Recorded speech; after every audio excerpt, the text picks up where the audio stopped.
एक खूबसूरत सुबह के साथ।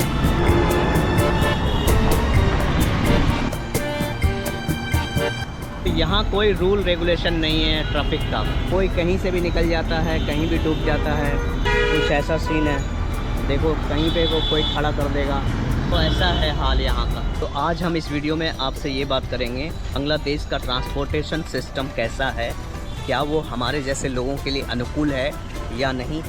इसी बीच हम आ चुके हैं बांग्लादेश का सबसे बड़ा रेलवे स्टेशन, यूँ कहिए ढाका का सबसे बड़ा railway station Kamalapur railway station.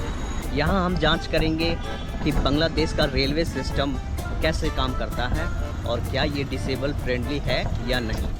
तो सबसे पहले मैं आपको यहाँ का टिकट काउंटर दिखाता हूँ। ये टिकट काउंटर है, यहाँ देखिए रैंप कुछ इस तरह से बनाया हुआ, बहुत ही ख़तरनाक तरीके से। टिकट लेने के बाद मैंने उसी रैंप पर चढ़ के आ गए सीधा, और यहाँ से एंट्री पॉइंट है। लेकिन व्हीलचेयर फ्रेंडली है या नहीं है ये देखना बड़ा क्रिटिकल है, क्योंकि इसके साइज़ जो है इस व्हीलचेयर के अकॉर्डिंग नहीं है। बात यहाँ पे ये निकल के सामने आया कि यहाँ का जो रेल नेटवर्क है वो विकलांगों के लिए एक्सेसिबल नहीं है। जब भी बांग्लादेश या ढाका आना तो इसका ख्याल ज़रूर रखना। जैसे बाकी नॉर्मल लोग जा रहे हैं आ रहे हैं, वैसे ही नॉर्मल लोगों की तरह ही आपको उसी के साथ बैठना होगा। अगर आप व्हीलचेयर लेके आ रहे हैं तो वो तो और बिल्कुल बेकार हो जाएगा। अपने यहाँ होता है कि हैंडीकैप के लिए एक अलग कोच होता है, ठीक है, तो यहाँ पे अलग कोच की व्यवस्था नहीं है, आपको उसी कोच में बैठना है, बाकी जैसे सारे लोग बैठते हैं जिस कोच में। तो यहाँ का रेल नेटवर्क थोड़ा पुअर क्वालिटी का है, तो इसका ख्याल रखेंगे। यहाँ की जो बस है कंट्री को जोड़ती है, क्या वाकई में जर्मनी तक जाती है ये? तो यहाँ देखो लेडीज़ भी गाड़ियाँ चलाती हैं। तुम्हें बुझे बांग्ला? फ़िलहाल मैं हूँ बांग्लादेश की राजधानी ढाका में, कि यहाँ का जो ट्रांसपोर्टेशन सिस्टम है, ठीक है, यहाँ की बसें, ट्रेनें, ऑटो, टैक्सी, कोई भी चीज़ एक्सेसिबल नहीं है, इसका आप ख्याल रखिए। यहाँ अगर एक बार जाम में फंस गए तो करीब 15 से 20 मिनट तक आपको फंसे रहना है। जैसा देखो इस तरह का जाम हर 2 किलोमीटर पर 1 किलोमीटर पर होता रहता है। यहाँ कोई रेड लाइट नहीं है, पुलिस ऐसे बोलती है रुको रुको। ढाका जो है इतने पॉपुलेटेड शहर है, बांग्लादेश की आधी आबादी सिर्फ ढाका में ही बसती है। इसके वजह से सबको कंट्रोल करना, मैनेज करना एक बहुत बड़ा डिफ़िकल्ट हो जाता है।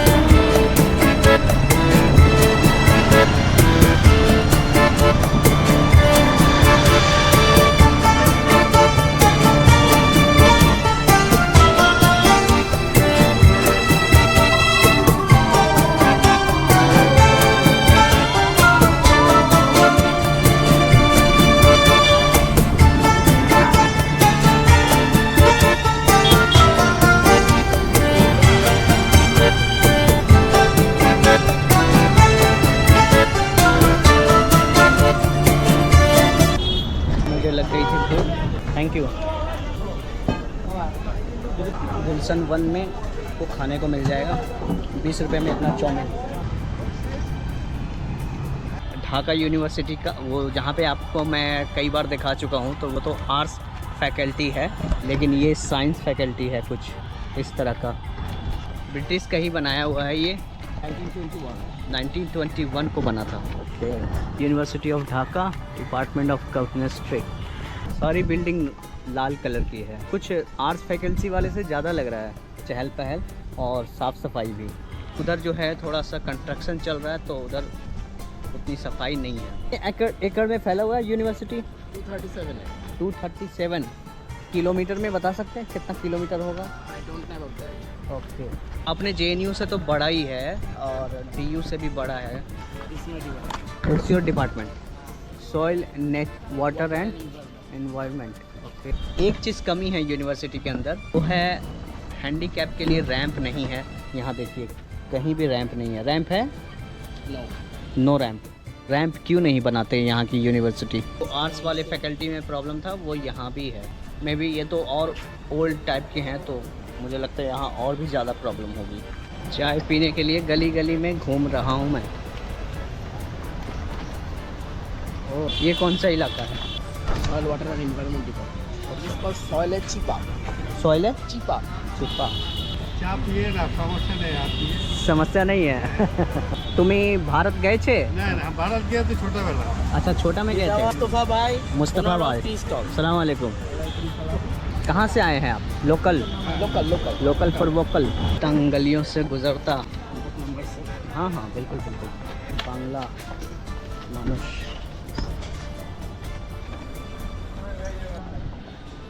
Library of Dhaka college. +91 7549 865190। बढ़िया। Hello sir. आर्ट्स फैकल्टी के लिए अलग से हॉस्टल होते हैं और साइंस फैकल्टी वालों के लिए भी अलग से हॉस्टल्स हैं। रेड बिल्डिंग दिखाई देंगे, ये साइंस फैकल्टी का। शहीदुल्लाह हॉल। ढाका यूनिवर्सिटी की इतिहास बहुत पुरानी है, अपने JNU से भी पुरानी। लेकिन यही है कि यहाँ एक्सेसिबल नहीं है, लेकिन आर्ट्स बिल्डिंग है उसे कुछ हद तक एक्सेसिबल बनाया गया है, साइंस वाला को बिल्कुल नहीं बनाया गया। हेलो अस्सलाम वालेकुम। अनाबिल खैर, कैसे हैं? ये क्या लिखा हुआ है? फजलुल हक मुस्लिम हॉल।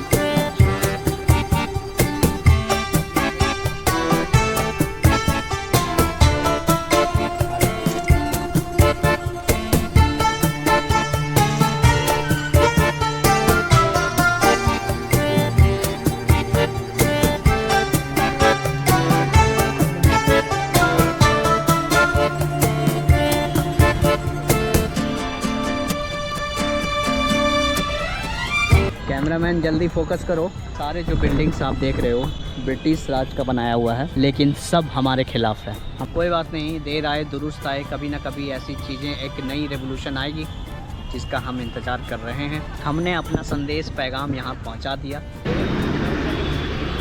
तो स्वागत है गाइस आप सबका ढाकेश्वरम मंदिर में। ये वही मंदिर है जिसके नाम से ढाका का नाम पड़ा। यूँ तो इंडिया में बहुत सारी मंदिर है, लेकिन यहाँ कैसी मंदिर है ढाकेश्वर। ये वो उसका गेट है, श्री श्री ढाकेश्वर नेशनल टेम्पल। एक चीज़ मुझे मिसिंग नज़र आ रही है, जाहिर है कि आप समझ गए होंगे कि मैं किसकी बात कर रहा हूँ। रैंप नहीं है अभी तक, जब मैं देख पाया हूँ यहाँ पे रैंप नहीं है।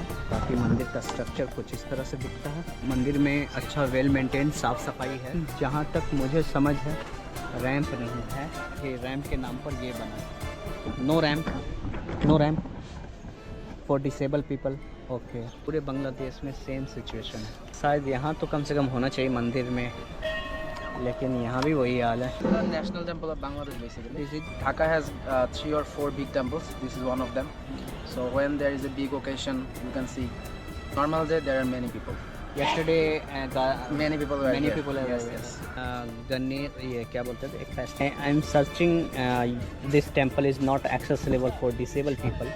Yes, I want to finish this culture. people and they have capability and by your assistant capability to All. all. Okay. Thank you so much, brother. Why should you need some assistance? What is this? You have coming from what? India. Yeah. Visit the world, right? Yeah. So if you need 2 people with you, इसके पास time है। yes, I mean, जो भैया बोले कि मैं उठा के लेके जाएंगे, ऐसे Why? करेंगे। मैं ये कहता हूँ कि ये कल्चर मैं ख़त्म करने के लिए तो ये काम कर रहा हूँ। ये उठाने वाला, उधर लेके जाने वाला, अब किसी के पास इतना टाइम नहीं है yes. कि कोई किसी की मदद मत करे। करे, yes. अगर रैंप होता तो मैं ही अंदर चला जाता और बाहर आ जाता। You could go by yourself. हाँ सेल्फ, जैसे नॉर्मली सब लोग जा रहे हैं आ रहे हैं। नॉर्मल लोगों के लिए तो बल्ले बल्ले। About this temple. हाँ। Right. No, I have told you almost everything. So this is like biggest one. इसी के नाम से शहर का नाम है। Now, yes. You can see the capacity is very small, right? Thank you so much for information that. Okay, thank you, God bless you brother. बाकी यहाँ से प्रसाद ले सकते हैं। मौसम का हाल हो गया बेहाल, काला बादल आ गए हैं। कल जन्माष्टमी था तो काफ़ी लोग आए हुए थे, भीड़ था। मैं भीड़ में नहीं आया क्योंकि हो सकता है पुलिस वाले मना कर दिए थे कि भीड़ में कभी भी कुछ भी होता है ना, भगदड़ मच जाती है, लड़ाई हो जाती है ना। तो अपनी सेफ्टी सिक्योरिटी के कारण मैं कल जन्माष्टमी में यहाँ पे शरीक नहीं हो सका। यहाँ से बगल में ही 2 किलोमीटर के दायरे में ही ढाका यूनिवर्सिटी है, तो मैं तो वहीं रह रहा हूँ पिछले 4 दिन से। अब हम निकल रहे हैं बाहर की तरफ। बारिश हो गई धनाधन, तो बारिश होने की वजह से पूरी सड़कें गीली हो गई। ढाका यूनिवर्सिटी के पास का नज़ारा।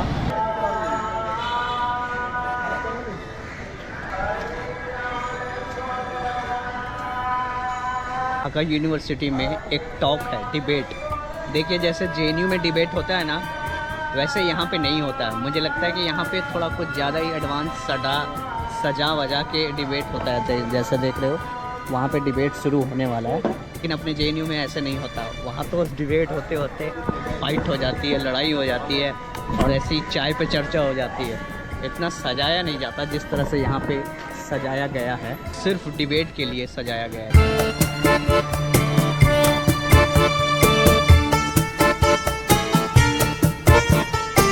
कैंप जो है सिर्फ यहाँ पे ऐसे बनाया जाता है, ऐसे तो किसी की जान चली जाएगी। यहाँ मतलब इंसानियत से प्यार नहीं है। लोग कॉलेजों में आप अगर रैंप से गिर भी गए तो कोई मतलब नहीं, इससे बढ़िया तो अपना देश है यार।